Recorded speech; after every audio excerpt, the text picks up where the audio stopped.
Good morning dear students, and welcome to our third chapter in science, which is useful and harmful microbes. First of all, let us see what do we mean by the word microbes or by the word microorganisms. If you look at the word carefully, microorganism is made up of two words, micro and organism. The word micro means tiny and the word organism means living organisms. Okay, so if you put the words together, microorganisms are very tiny living organisms. They cannot be seen with the naked eye. We cannot see microorganisms without the help of a microscope. We would require either a compound microscope or an electron microscope to look at microorganisms. They may be useful or they may be harmful. So your microorganisms can either be useful, wherein we will be able to use them for the manufacture of various food products or for the manufacture of medicines, or it can be that microorganisms are harmful. Because of microorganisms we can have different types of diseases occurring in human beings and in animals. Okay, it includes bacteria, fungi, protozoa and viruses. What are microorganisms including? They include bacteria, different types of bacteria, different types of funguses, different types of protozoas and viruses. All of these together come under microorganisms.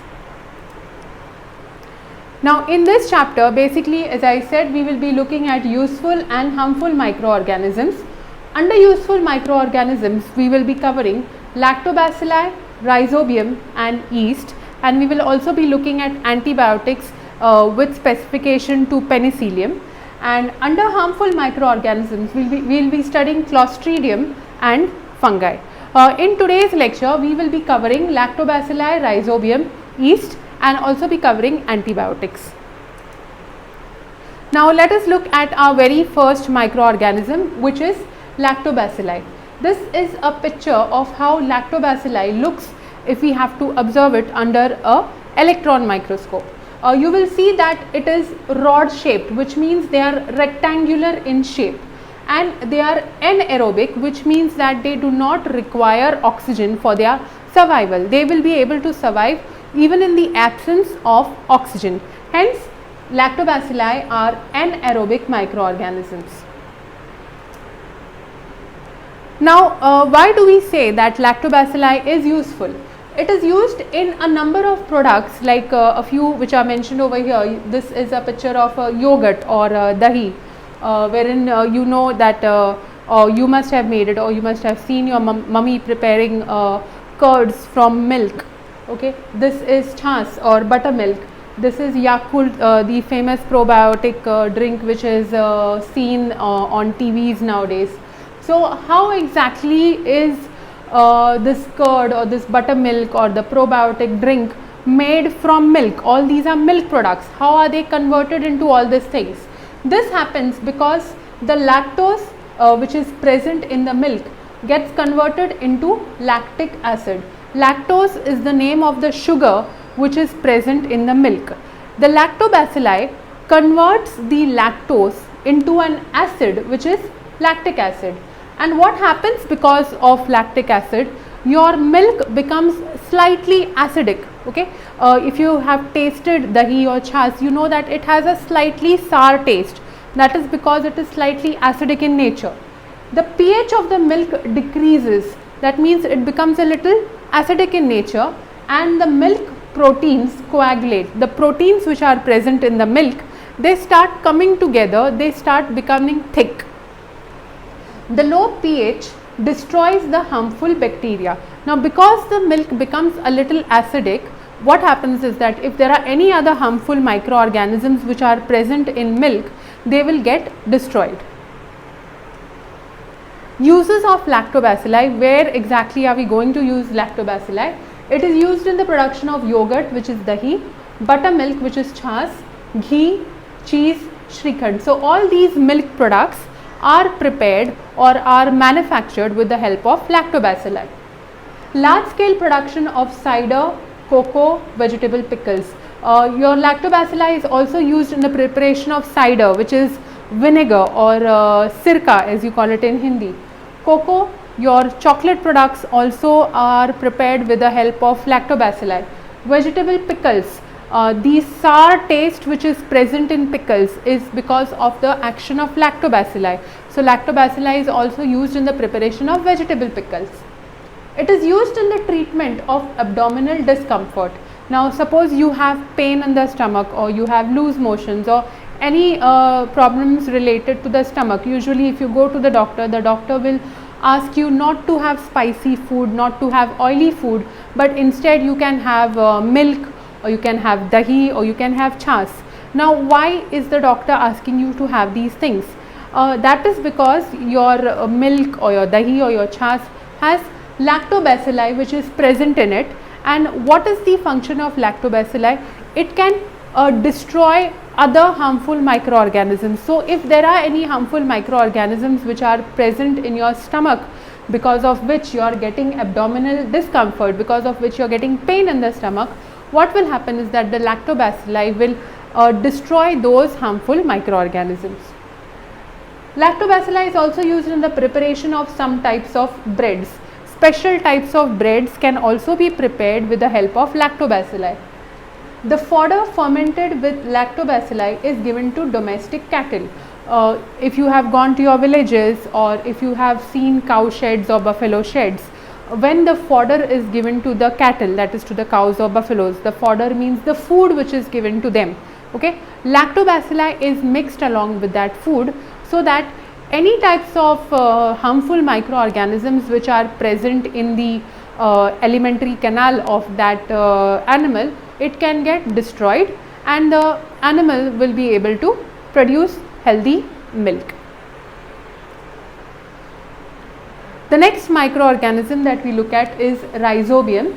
This is how rhizobium looks under an electron microscope.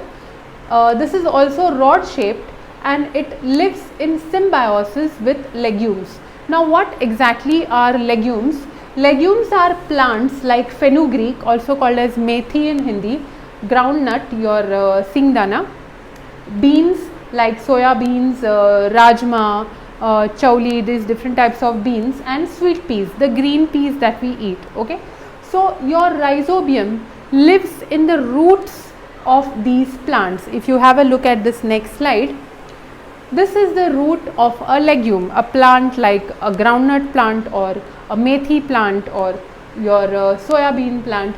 On the roots of these plants you have these tiny nodules or tiny round structures which are present, and inside those nodules you have rhizobium which is present inside those nodules. Okay, so these live in symbiosis with the legumes. They live in good harmony with these plants. It produces nitrogenous compounds from atmospheric nitrogen. In your previous chapter you have already learnt under BCG cycles, you have learnt about the nitrogen cycle. So in that there was mention of rhizobium and azotobacter. Okay, so these microorganisms help in the conversion of atmospheric nitrogen into nitrogen compound which can be absorbed by the plants.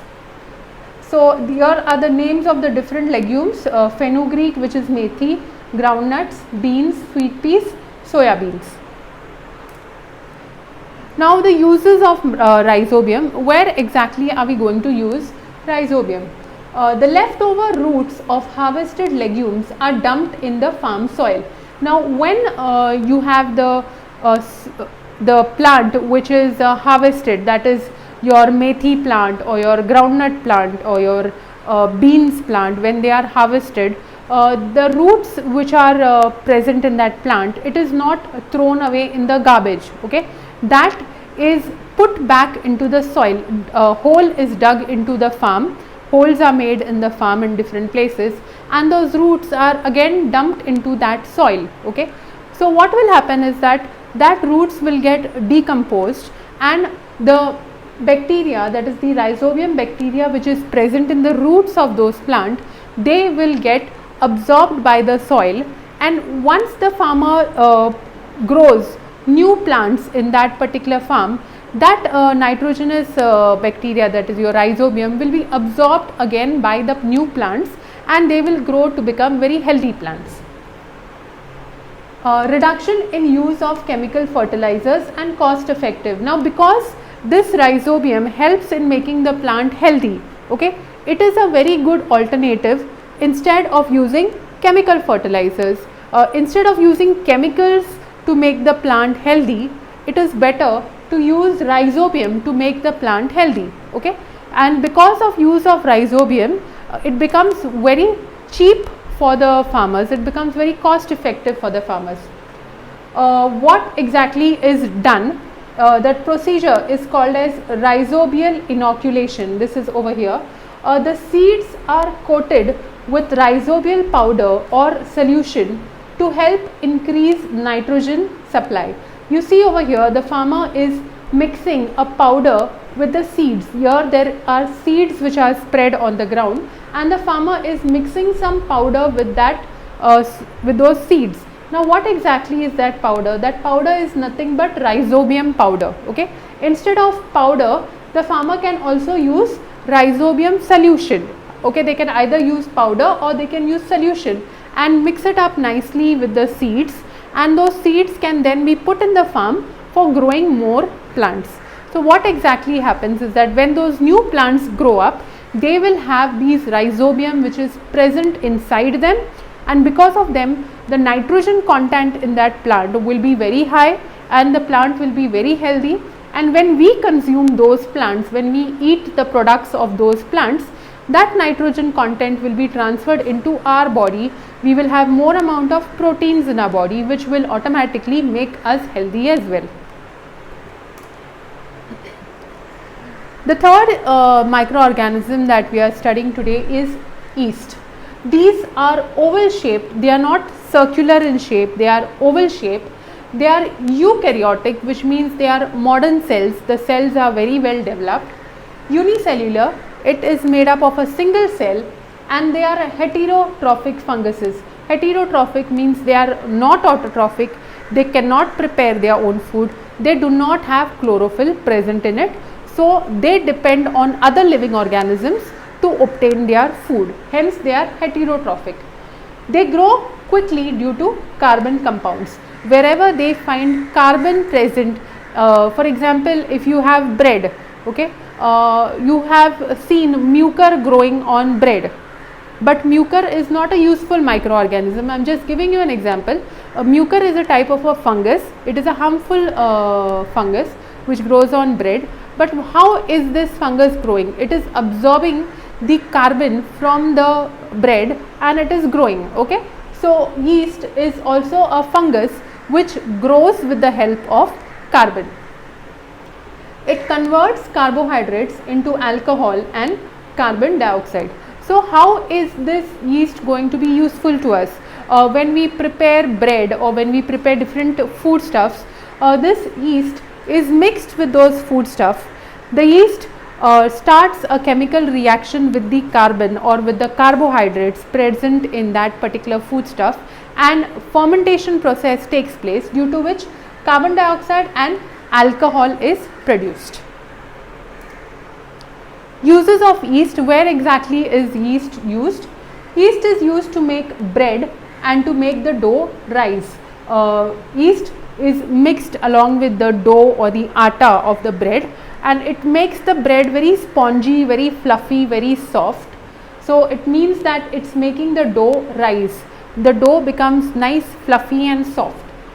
It is used in the manufacture of spirits and other alcohols. It is used in the manufacture of different types of alcoholic products like beers, whiskies, rum and many other different types of alcoholic products. And it is also used in the fermentation of sugars in grape juice to prepare grape wine.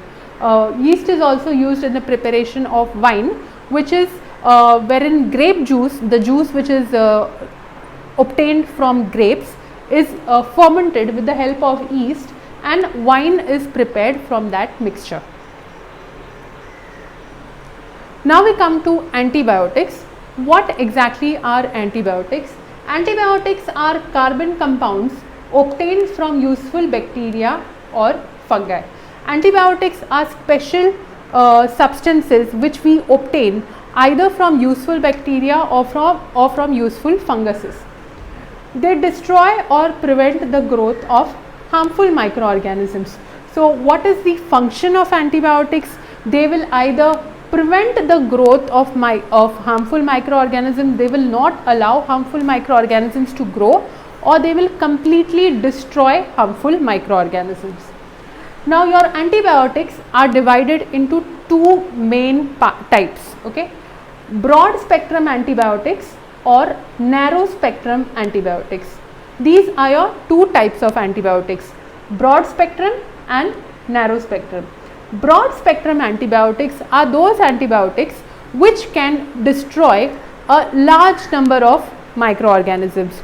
Sometimes you go to a doctor, you have a certain sickness, but the doctor is not able to clearly understand which microorganism is exactly causing your illness. So in that case, the doctor will give you certain antibiotics which will be broad spectrum antibiotics. So this antibiotic will kill or will be effective against a large number of microorganisms. Examples are ampicillin, amoxicillin, tetracycline. These are a few antibiotics which are useful against or which are used for killing a large number of different types of microorganisms. Then you have narrow spectrum antibiotics, wherein the antibiotic is targeting specific type of microorganisms. The doctor knows exactly you have been affected because of this particular type of microorganism. So he will give you a narrow spectrum antibiotic. In that case, that antibiotic is very specific and it will only attack that particular type of microorganism. The examples of it are penicillin, gentamicin, erythromycin. These are all narrow spectrum antibiotics. One example that we will be studying is about penicillin. This antibiotic was discovered by a famous scientist, which is Alexander Fleming. He discovered penicillin. Now it is obtained from a fungus which is called as penicillium. If you look at this particular fungus under the microscope, this fungus is called as penicillium, and it looks like this. It has a stalk and it has different branches, and you have these circular structures which are present on the top. So the name of this fungus is penicillium. It controls infection caused by bacteria like Staphylococcus, Clostridium, Streptococci.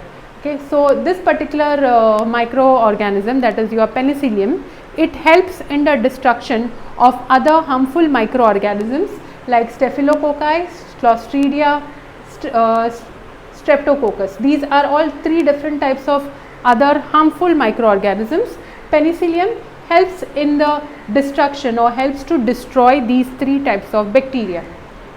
They are used, penicillin is used in the treatment of ear, nose, throat infection. If you get infection in the ears, in the nose, in the throat, usually the doctor gives you antibiotics which contains penicillin.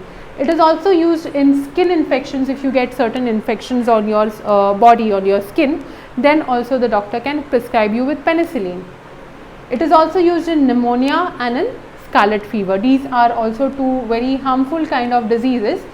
For these two diseases also penicillin tablets are usually used. Now when we talk about medicines or basically about antibiotics, we have to take care that we will take antibiotics only if it has been prescribed by the doctor. Your antibiotics are taken only if prescribed by a doctor, only if a doctor has written and given to you that you are supposed to take the antibiotic. Only in that case you are supposed to eat the antibiotic tablets. It is not to be consumed on your own for common diseases like cold or flu. Okay, if you know that you have cold, sardi, khasi, bukhar ho gaya, you know you are having that, if you remember that previously you went to a doctor, the doctor gave you this particular medicine, you think that maybe I can take the same medicine from the pharmacy and I can get well, but it is an absolutely wrong thing to do, because you cannot be having or you cannot be eating antibiotics without the permission of a doctor. Prescribed courses has to be completed as instructed by a doctor. When you go to the doctor, usually the doctor will tell you take this particular medicine for 3 days or for 5 days or for 1 week. Okay, that is a set number of days. Your antibiotic will completely destroy the harmful microorganisms in that many days. Okay, but what happens is that after taking the medicine for 2 days, we might start feeling better and we will stop taking the medicines thinking that we are completely all right. But what will happen is that the microorganism might be still present, the harmful microorganism might still be present inside our body. It might be not completely destroyed.